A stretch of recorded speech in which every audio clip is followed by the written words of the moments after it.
은혜로운 찬양 감사합니다. 네, 장자 수업이라는 제목으로 여러분과 함께 하나님의 말씀을 나누겠습니다. 우리는 지난 시간 에서가 야곱에게 자신의 장자권을 파는 장면을 보았습니다. 자신의 장자권, 장자로서 얻을 수 있는 권리가 어떤 것이 있었습니까? 다른 형제들에 비해서 2배의 많은 재산을 상속받을 수 있다라는 것, 그리고 이 가문이 가지고 있는 모든 권한을 가지고 있을 수 있다는 것을 생각했을 때 이 장자라는 권한은요, 실로 엄청난 복이라는 것을 알 수 있습니다. 자, 그런데 그 장자의 권한을 무엇과 바꾸려고 했어요? 팥죽과 바꾸려고 했다라는 겁니다. 그 배고픈 형을 꼬드겨서 야곱은 그 팥죽 한 그릇에 장자권을 달라라고 이야기합니다. 그래서 에서는 팔아요, 안 팔아요? 팔아요. 자, 그런데 이것이 여러분 공정한 거래입니까? 아니면 불공정한 거래입니까? 불공정한 거래죠. 어떻게 받을 상속의 많은 부분과 그 팥죽 한 그릇을 바꿀 수 있겠습니까? 그러니까 에서는 이것을 그렇게 진지하게 생각하지 않았다라는 거죠. 그리고 실제로도 이것이 그랬던 것은 이제 이삭이 죽을 때가 되어서 장자의 축복을 하려고 할 때 누구를 불러요? 야곱을 불러요? 에서를 불러요? 에서를 부르죠. 그리고 에서에게 복을 주려고 하고 에서조차도 아버지에게 장자의 축복을 받는 것을 전혀 거리끼지 않는다라는 거예요. 아버지, 저 사실은 팥죽 한 그릇에 장자권을 팔았습니다 라고 얘기하지 않는다는 거예요. 왜요? 진지하게 고민하지 않았었기 때문에, 그것을 진지한 거래라고 생각하지 않았기 때문에 그랬습니다. 자, 그러나 이렇게 진지하게 생각하지 않는 것, 무엇을? 하나님의 장자권을 진지하게 생각하지 않는다는 데에 문제가 있었죠. 그래서 하나님은 누구를 장자로 이제 세우십니까? 야곱을 장자로 세우시는 거예요.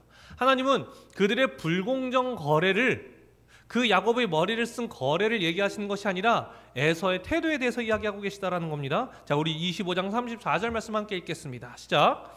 야곱이 떡과 팥죽을 에서에게 주매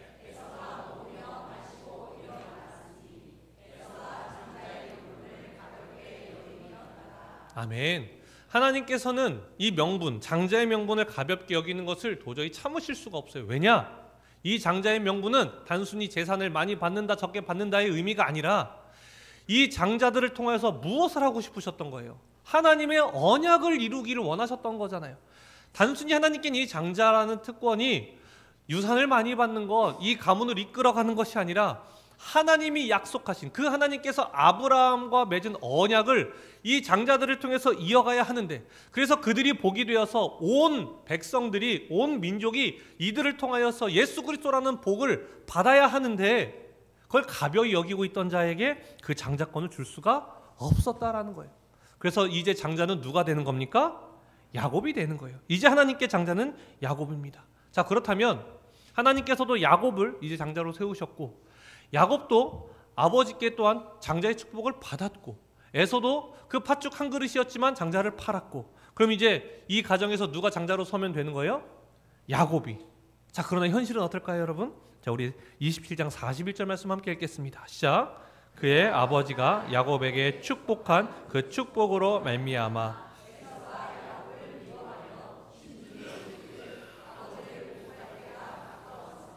내가 내 아우 야곱을 죽이리라 하였더니 아멘.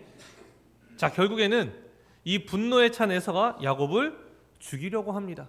자, 나는 이제 장자야, 어디 동생이 내 앞에서 까불어 라고 할까요? 아니면 도망갈까요? 도망가요, 여러분. 형을 이길 수가 있을까요? 이 집에서? 이길 수 없어요.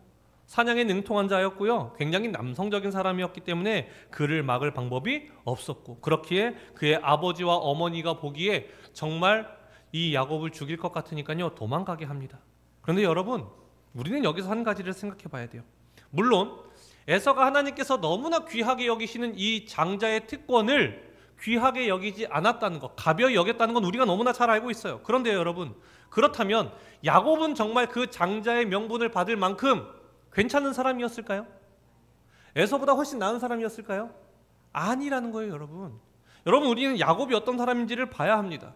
자, 형이 배고픔을 못 참는다는 걸 야곱은 알아요, 몰라요? 알아요. 너무 잘 알아요. 그러니까 그 죽 한 그릇을 가지고 형에게 가서, 형, 나한테 장자권 팔아. 여러분, 이게 말이 돼요? 이게 동생이 할 짓입니까, 형에게? 그의 약점을 가지고 건드리는 거잖아요. 배고픔을 못 참는 자를 향해서, 형, 장자권 팔아. 내가 죽 한 그릇 줄게. 배고프잖아. 이거 하는 거예요. 근데 약점을 건드릴 뿐 아니라 또한 어떻게까지 하느냐? 이 치밀함이 있어요. 자, 우리 25장 33절 말씀 함께 읽겠습니다. 시작. 야곱이 이르되 오늘 맹세하라. 에서가 맹세하고 장자의 명분을 야곱에게 판지라. 아멘. 무엇을 하게 해요? 맹세하게 하는 거예요. 그냥 넘어가지 마. 쉽게 넘어가지 마. 물론 팥죽 한 그릇이지만 맹세해. 연약함을 건드리고 연약함을 이용할 뿐만 아니라 치밀함까지 가지고 있었다라는 거예요. 자, 여기서 끝이냐? 아니에요. 여러분, 야곱은요 이제 아버지를 속이기 시작합니다. 우리 27장 19절 말씀 함께 읽습니다. 시작. 야곱이 아버지에게 대답하여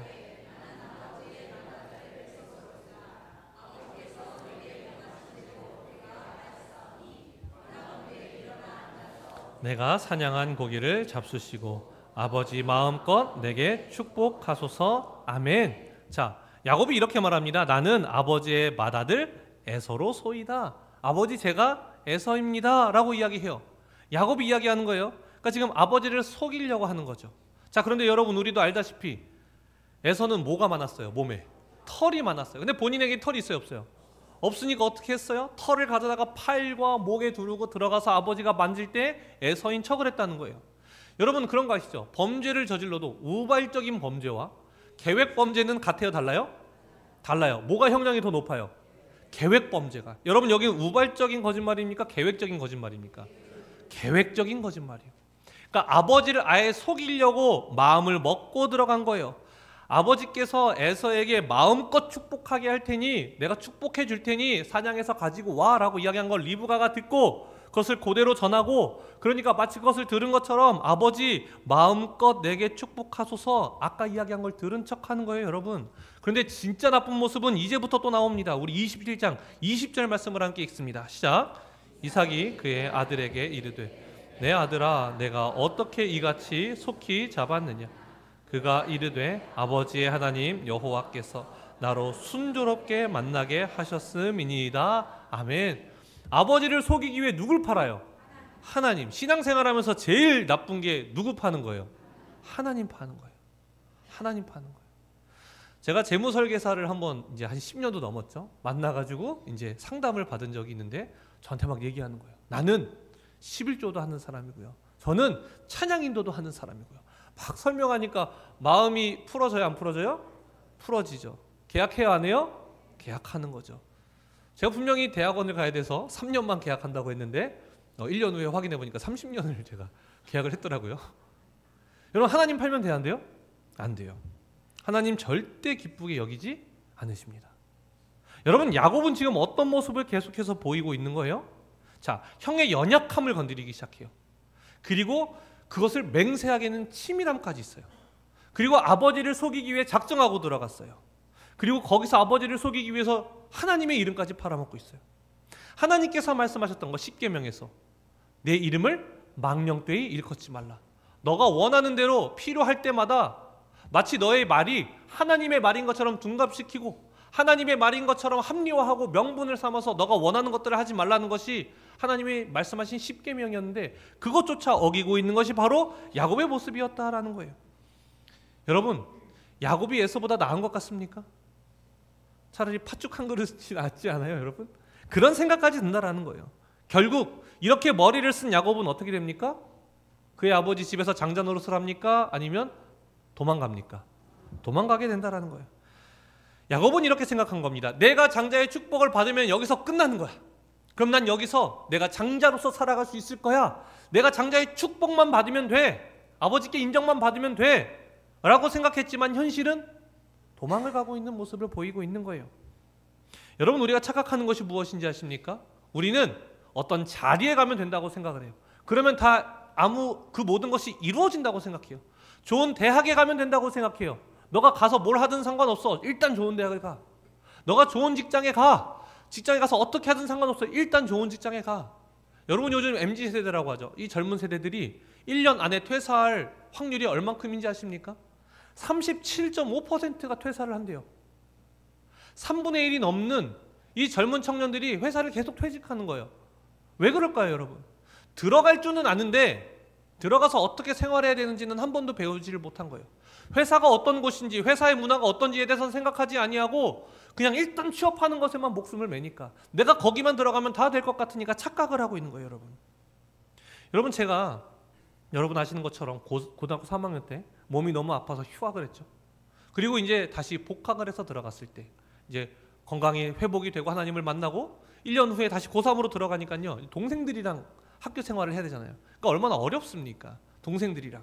근데 참 착하고 의지가 됐던 한 동생이 있었어요. 그 동생이요, 전교 1등이었어요.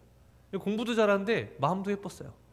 그래서 그 친구랑 같이 이제 얘기도 하고 이러는데, 그 친구네 가족이 좀 유명했어요, 학교에서. 왜냐, 이 친구가 전교 1등이니까 유명한 것도 맞는데요, 그의 형, 저보다 한 살 위였어요. 그 형도 공부를 너무 잘했어요. 그래서 그 형은 어딜 갔냐면요, 서울대를 갔어요. 보통 시골에서는요, 과는 얘기하지 않고 어딜 가기를 원해요, 보통. 서울대. 그래서 이 현수막을 걸기를 원하잖아요. 우리가 서울대를 보냈습니다, 여러분 오십시오. 이거 보내고 싶은 거잖아요. 보여주고 싶은 거잖아요. 근데 보통 그래서 어떤 일들이 있었냐면, 서울대인 서울대인데 가장 낮은 과를 보내는 거예요. 그러니까 본인은 거기에 가고 싶지 않아요. 그 공부를 하고 싶지 않은데 학교가 막 부모님을 설득해서 그래도 서울대를 가게 해서 뭐 편입은 아니고 이제 전과 하게 하든지 복수 전공하면 된다라고 설득을 하는 거죠. 그러니까 전혀 관심 없는 농과, 이제 농업 관련 과 같은 데를 막 보내는 거예요. 그러니까 학교를 다시 나갔다가 다시 들어가거나 과를 전향하거나 하는 경우들이 너무나 많았던 거예요. 근데 이 형은 어딜 갔느냐, 서울대 의대를 갔어요. 대단하죠, 여러분? 그 동생은 여러분 어디 간지 아십니까? 서울대 경영학과에 갔어요. 이 두 형제가요, 이과 문과에서 대한민국에서 가장 높은 곳에 간 거예요. 그러니까 정말 얼마나 대단해 보입니까? 그런데 그 동생을 만났어요, 대학을 가고 나서. 근데 그 친구가 저한테 뭐라고 얘기했는지 아십니까? 형, 저희 형 정학 당했어요, 이러는 거예요. 왜? 서울대 의대 아니야? 제 머릿속에는 서울대 의대를 나오면 막 그런 거 있잖아요. 뭐 결혼할 때 뭐 처가에서 뭐 집을 해오고 병원을 차려주고, 다 아시죠, 여러분? 이거 얼마나 많이 들었습니까? 그렇죠? 그러니까 들어가기만 하면 인생 피는 것처럼 생각하고 살았는데, 들어갔는데 정학을 당했다는 거예요. 왜 정학을 당했어? 라고 물어보니까 그 친구가 하는 말이 이거예요. 저희 어머니 아버지가 그 형이 너무 게임을 하고 싶어하고 너무 놀고 싶어 할 때마다 항상 했던 말이, 대학 가고 해. 대학 가고 나서 너 하고 싶은 거 다 해. 그러니까 지금은 공부해. 이걸 계속해서 이야기했다는 거예요. 그러니까 항상 마음속에 뭐가 있어요? 내가 대학 가면 내가 다 해야지. 그러니까 학교도 안 가고 그 게임에 빠져 있는 거예요. 어머니 아버지의 말 들었어요, 안 들었어요? 들었죠. 어머니 아버지는 대학만 들어가면 될 줄 알았던 거예요. 여러분, 우리가 이걸 잘 생각해야 되는 거예요. 우리는 어느 대학을 갔어? 어디 갔어? 어디 취업했어? 여러분, 이걸 물어봐요. 그러나 그 사람의 진정한 가치는 어디에 들어갔느냐가 아니라 그곳에서 어떻게 살아가느냐가 더 중요한 거예요. 근데 우리가 그걸 놓치고 있는 거예요. 여러분, 야곱은요, 어떻게 생각했느냐? 내가 장자가 되기만 하면 돼. 내가 아버지에게 장자의 축복을 내가 속여서라도 받기만 하면 돼. 나 그러면 다 풀릴 거야, 다 괜찮아질 거야 라고 생각했는데, 정말 그렇게 생각하고 장자의 축복을 받았는데 자신의 현실이 어때요? 도망가고 있는 거예요. 아버지에게 장자의 특권을 받았는데도 아버지의 집에 살 수가 없어요. 아버지조차도 도망가라 그래요. 어머니도 도망가라 그래요. 왜요? 에서가 무서워서. 여러분, 머리를 쓴 결과가 무엇입니까? 비참하지 않습니까? 차라리 둘째로 사는 게 낫지 않아요? 그럼 아버지 집에서 편하게 살 수는 있잖아요. 근데 이제 아버지 집에조차 살 수 없는 상황 가운데 온 거예요. 장자의 축복만 받으면 된다고 생각했는데. 그래서 이 비참한 상황이 무엇을 통해 드러나느냐, 우리 11절 말씀을 함께 읽겠습니다. 시작. 한 곳에 이르러는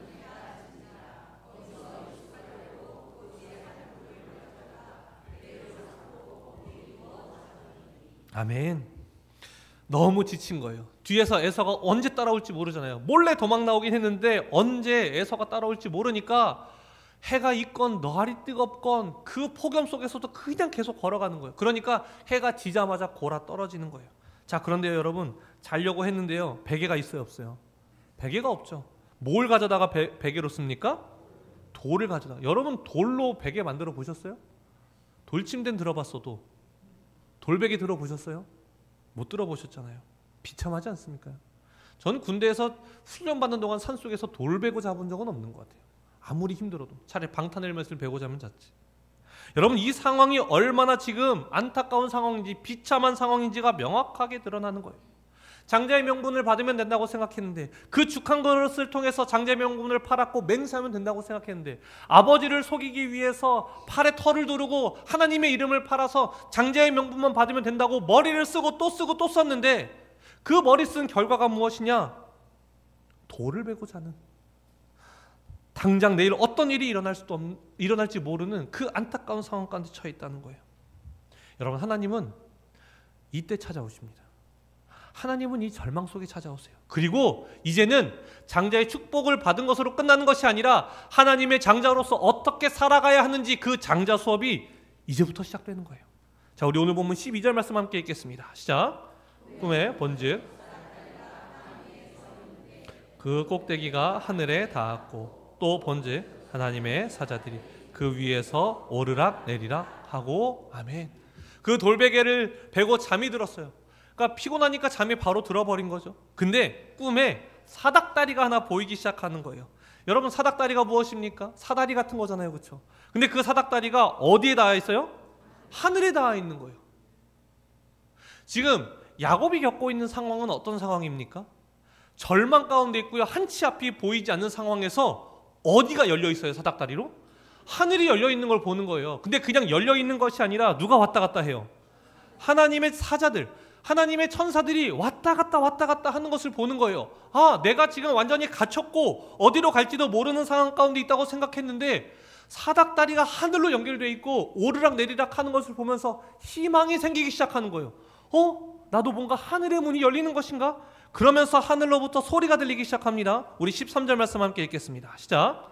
또 본즉 여호와께서 그 위에 서서 이르시되 나는 여호와니 너의 조부 아브라함의 하나님이 이삭의 하나님이라.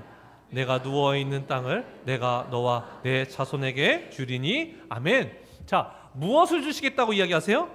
땅을 주시겠다고 약속하시는 거예요. 여러분, 땅에 대한 약속 원래 누구한테 하셨던 거예요? 아브라함에게 하셨던 약속이 이삭을 통하여서 야곱에게도 이어지고 있는 거예요. 하나님은 하나님의 언약을 이 장자를 통해서 이루겠다고 약속하셨고, 그렇기 때문에 땅을 주시겠다고 약속하세요. 자, 하나님께서 아브라함에게도 두 가지 약속을 하셨어요. 땅에 대한 약속과 또 뭐예요? 자손에 대한 약속. 우리 14절 말씀 함께 읽습니다. 시작. 내 자손이 땅에 티끌같이 되어 내가 서쪽과 동쪽과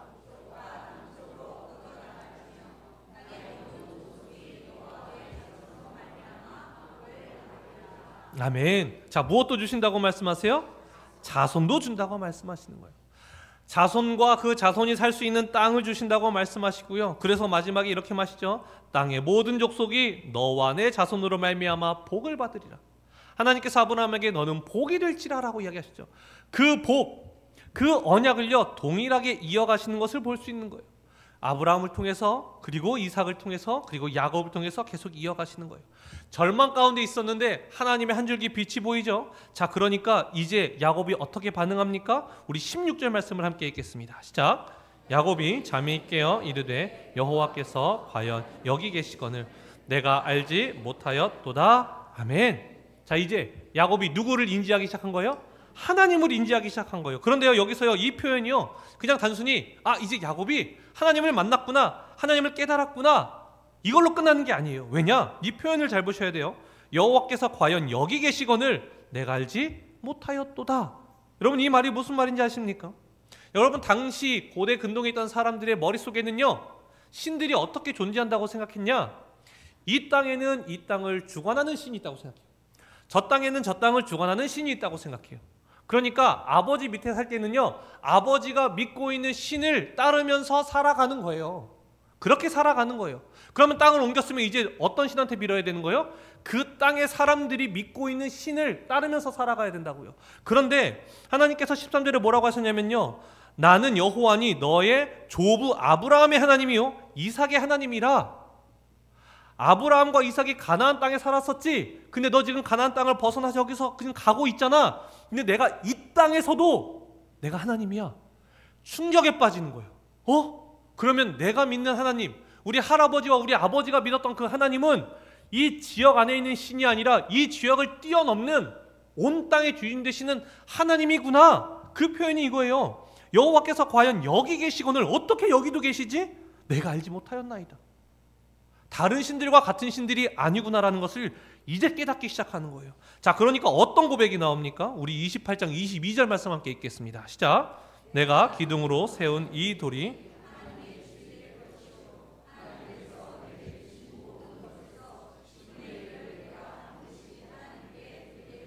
하였더라. 아멘. 무엇을 하겠다고 결단을 해요? 11조를 하겠다고 결단하는 거예요. 여러분, 11조가 뭡니까? 하나님, 제가 이 땅을 살아가면서 버는데요, 하나님께서 저에게 도우시고 힘을 주셨기에 제가 생각해보니까 한 10%는 하나님 하신 것 같아요. 10분의 1 드릴게요. 이게 11조예요?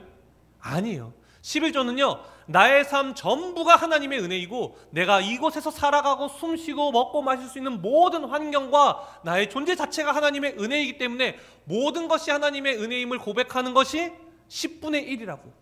그게 11조예요. 그래서 10분의 1을 드리는 거예요. 하나님이 10% 하셨습니다가 아니에요. 전부 하셨습니다는 고백이에요. 여러분, 지금 야곱이 무엇을 하고 있는지 아십니까? 절망 속에서 자신을 신뢰하지 못하던 자가 무엇을 하기 시작했느냐? 이제 하나님을 의지하기 시작하는 거예요. 하나님이 나의 전부라고 고백하기 시작하는 거예요. 여러분, 하나님이 나의 전부라고 고백하는 자의 삶이 어떻게 변하는지를 우리가 봐야 돼요. 여러분, 우리 18절 말씀 우리 함께 읽어볼까요? 시작. 야곱이 아침에 일찍이 일어나 기둥으로 세우고 그 위에 기름을 붓고. 아멘. 여러분, 돌 베개를 가져다가 잠을 잔다. 비참함이라고 말씀드렸죠. 그런데요, 그 비참했던 그 야곱이 뱉던 그 돌 베개가 꿈을 통해서 하나님을 만나고 나니까요, 어떻게 쓰이기 시작해요? 베개로 삼았던 돌을 가져다가 무엇으로 세워요? 기둥으로 세우는 거예요. 내 믿음, 내가 하나님을 만난 곳이 되었습니다. 하나님, 이곳이 내 믿음의 기둥입니다. 돌베개로 뵐 때는요, 절망이었어요. 비참함이었어요. 내가 왜 그랬을까? 그러나 하나님을 만나고 나니까 그 비참했던 돌베개가요, 기둥이 되는 거예요. 내 신앙의 기둥이 되는 거예요. 그것이 제단이 되는 거예요. 거기에 기름을 붓는 거예요, 여러분. 여러분, 하나님을 만나고 난 자의 삶이 어떻게 되는지 아십니까? 우리는 환경을 바꿔달라고 이야기하지만 하나님께서 바꾸시는 것은 우리의 시각인 거예요. 그러면 그 전에는 그토록 비참했던 그 돌베개가 내가 집에 있었으면 내가 포근한 이불에서 부드러운 베개에서 잤을 텐데 내가 왜 돌베개를 베야 하는가? 였다면 하나님을 만나고 나니까요, 그 비참했던 돌베개가 내 신앙의 기둥이 되는 거예요, 여러분. 여러분, 얼마나 놀랍습니까? 여러분, 신학대학원을 들어갔을 때요, 제 안에 기대가 있었어요. 어떤 기대였는가? 와, 이제 이 성경이 말하는 진정한 의미들을 내가 더 깊이 깨닫고 이 은혜 가운데 살아갈 수 있겠구나 라고 생각을 했는데요, 성서학 수업에 들어가면요, 믿음이 올라가야 떨어져요.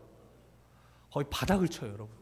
거의 떨어지는 수준이 아니라 근간을 흔들기 시작해요, 교수님들이. 그러니까 너가 믿었던 대로 믿지 말라는 거예요. 완전히 뿌리를 흔들려고 하는 거예요. 그러니까 수업을 들어갈 때마다, 특히 성서학 수업을 들어갈 때마다 두렵기 시작하는 거예요. 들어가면요, 여러분, 이게 열정적인 친구들은요, 교수님들이랑 싸워요. 막 어떻게까지 싸우냐? 교수님, 하나님 믿으세요. 막 이렇게까지 싸워요. 그러니까 교수님들이 계속 흔드는 거예요, 저희를. 그러니까 흔들려요, 안 흔들려요? 너무 흔들려요. 너무 흔들려요, 정말. 교수님인데. 그래서 제가 어떻게 했냐면 수업을 듣다 도저히 안 되겠어서 기도방으로 들어갔어요. 제가 그래도 장학금 받고 싶어하는 학생이고 좋은 성적을 받고 싶어하는 학생이었기 때문에 수업을 빠지는 일이 저한테는 없는데, 제가 더 이상 이렇게 있으면 믿음을 잃을 것 같아서 쉬는 시간에 나와서 기도방에 들어갔어요. 하나님, 이 신학을 통해서 사역자가 되기는커녕 믿음을 잃게 생겼습니다. 하나님, 어떻게 저를 이런 곳에 보내셔가지고 제가 왜 이렇게 고통스럽게 하십니까? 제가 막 하나님 앞에 얼마나 토로했는지 몰라요. 그런데요, 기도를 막 하고 있는데 저 끝에 유격훈련이라는 그 작은 단어가 생각이 나는 거예요. 아니, 하나님, 갑자기 유격훈련이 왜 떠오를까요? 하면서 유격훈련을 떠올려 보니까 정말 죽을 만큼 힘들었거든요, 유격훈련이. 제 인생에서 유격훈련만큼 힘든 적은 없었어요. 백아산, 잊지도 못해요. 백아산, 그 전라도에 있는 산이에요. 여러분, 산 밑을 들어가는데요, 양쪽으로 반딧불이요, 태어나서 처음 봤어요. 반딧불이 쫙 있는데요, 하나도 이쁘지가 않아요. 너무 힘드니까. 그 광경을 보고도 너무 힘드니까 정말 죽을 것 같이 힘들었거든요. 근데 유격훈련을 왜 하나 생각해 보니까요, 죽지 말라고 하는 거예요. 죽을 만큼 힘든 상황이 전쟁이 났을 때 찾아오더라도 죽지 말라고 그 훈련을 하더라고요. 그러면서 딱 제 안에 드는 생각이 무엇이었는가, 신학교에 와서 이 수업을 듣고 하는 모든 과정이 정말 내 근간을 흔들 것 같고 믿음을 잃을 것 같고 정말 죽을 것 같지만, 믿음을 잃게 하려는 것이 아니라 어떤 상황 속에서도 믿음을 잃지 말라는 그 확신을 주기 위해서 이 상황을 주셨다는 마음이 드니까요, 다시 수업 들어가는 거예요. 같은 수업이에요. 같은 교수님이에요. 흔들려요, 안 흔들려요? 안 흔들린다고요. 내 시각이 바뀌니까, 내 시각에 하나님의 개입하심, 하나님의 인도하심이 보이니까요, 똑같은 상황이었음에도 불구하고 그것이 나에게 절망으로 찾아오는 것이 아니라 희망으로 찾아왔다라는 거예요. 여러분, 하나님이 우리에게 가장 원하시는 것이 무엇일까요? 하나님의 자녀로서, 하나님의 장자로 살아가는 우리에게 가장 원하시는 것은요, 의지하는 거예요. 근데 우리가요, 신앙생활을 오래 하고 오래 하면 어떻게 될까요? 하나님을 의지하지 않아요. 의지하지 않아도 신앙생활 하는데 아무 문제가 없어요. 이제 교회에서 10년, 20년, 30년 생활해봤으면 교회에서 어떻게 행해야 되는지 알고 어떻게 말해야 되는지 알고 최소한 교회에서는 어떻게 해야 되는지 너무 잘 아는 거예요. 그러니까 교회에서 아무 부딪힘이 없으니까 신앙생활을 잘하고 있다고 착각하는 거예요. 그런데 여러분,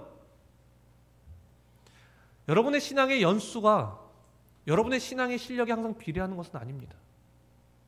여러분, 누군가가 와서 왜 예수님이 유일한 구원자라고 이야기해? 다른 종교들은 다 괜찮다고 하는데 왜 기독교만 와서 예수님만 구원자라고 해? 여러분, 대답하실 수 있으세요? 여러분의 자녀들이 와서 여러분에게 우리가 왜 예수님을 믿어야 해? 라고 했을 때 여러분 자신 있게 대답해 줄 수 있으세요? 여러분 안에 답이 있으세요? 야, 믿어. 다 믿어지는 거야. 그러면 우리 때와 다르다고요, 여러분.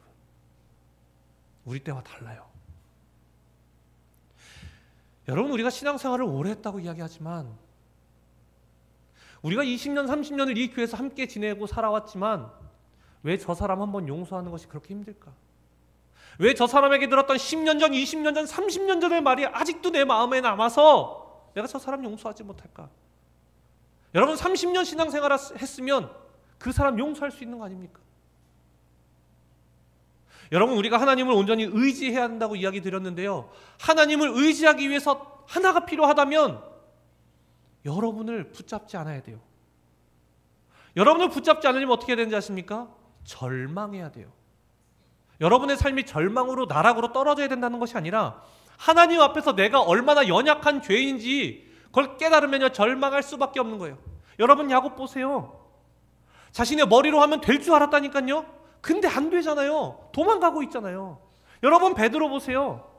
예수님 앞에서 예수님이 너 3번 나를 부인할 거야.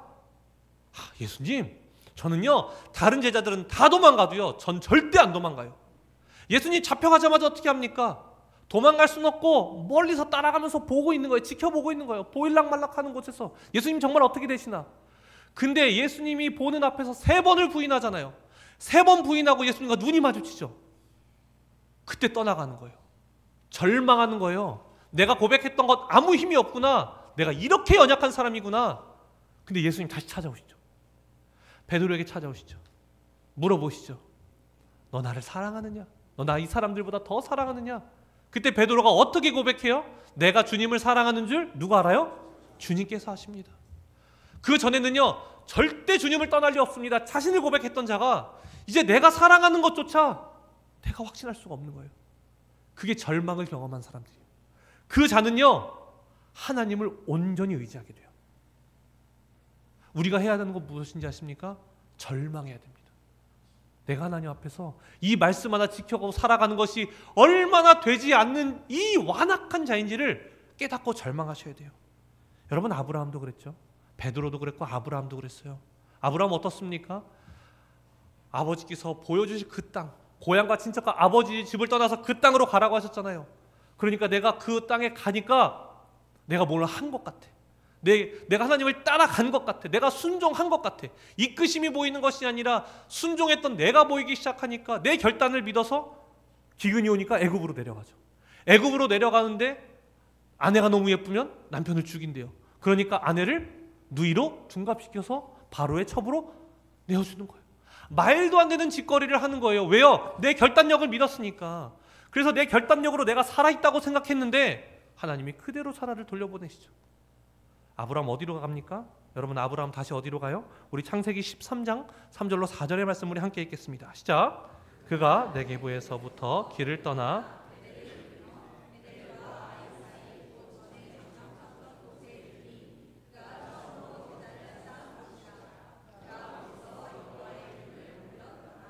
아멘. 자신의 머리로 되지 않음을 느꼈고 자신은 아내를 팔아먹었는데 자신의 아내를 다시 돌려주신 하나님을 바라보며 절망하는 거예요. 그리고 어디로 갑니까? 베델로 올라가는 거예요. 베델로 올라가는 거예요. 왜요? 베델에서 처음으로 제단을 쌓았어요.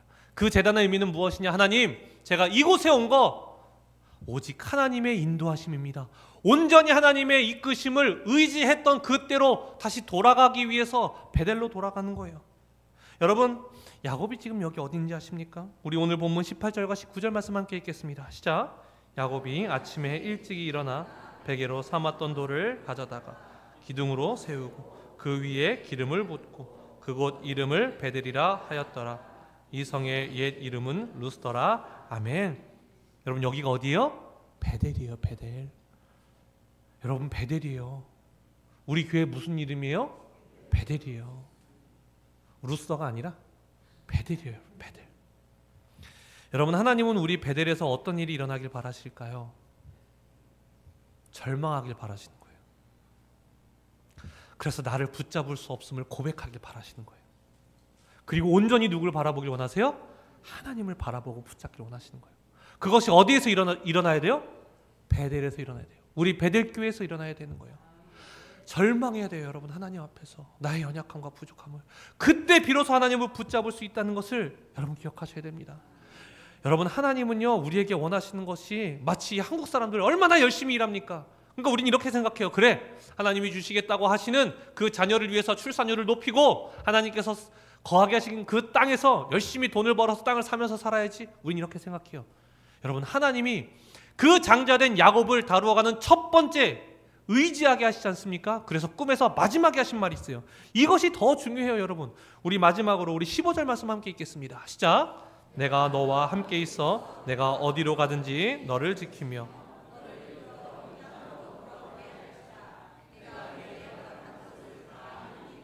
너를 떠나지 아니하리라 하신지라. 아멘. 우리는 무엇을 해야 할까 생각하지만 하나님께서 우리에게 한 가지 말씀하신 것, 내가 너와 함께 있을게. 내가 어디로 가든지 내가 너를 지켜줄게.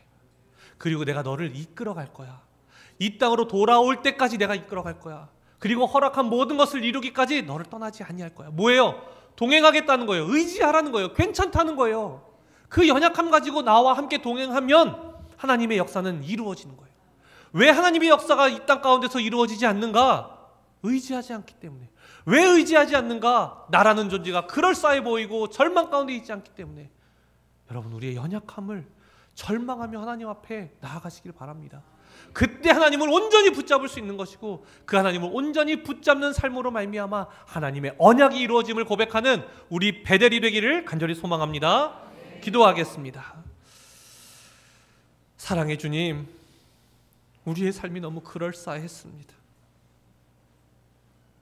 어느 정도 양보도 할 줄 알고 어느 정도 헌금도 할 줄 알고 어느 정도 봉사도 할 줄 알아서 내 삶이 그럴싸해서 내 판단과 나의 성실을 의지하였습니다.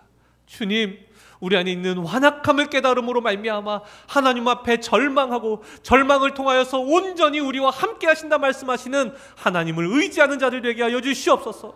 베델에서 그 놀라운 일들이 일어났습니다. 하나님, 이곳이 하나님이 말씀하신 베델이 되게 하여 주시옵소서. 하나님의 집이 됨으로 말미암아 그 절망 가운데 있는 자들이 하나님 앞에 나와서 절망이 희망이 되는 것을 경험하는 우리 귀하고 복된 베델교회가 되게 하여 주시옵소서. 우리 교회 장자로서 살아가기를 원하옵나이다. 하나님, 이번 한 주간을 살아감에 있어서 부끄럽지 아니하게 정말 하나님께 은혜를 받은 자와 같이 살아갈 수 있는 하나님의 자녀들로 우리를 인도하여 주시옵소서. 예수님의 이름으로 기도드립니다. 아멘.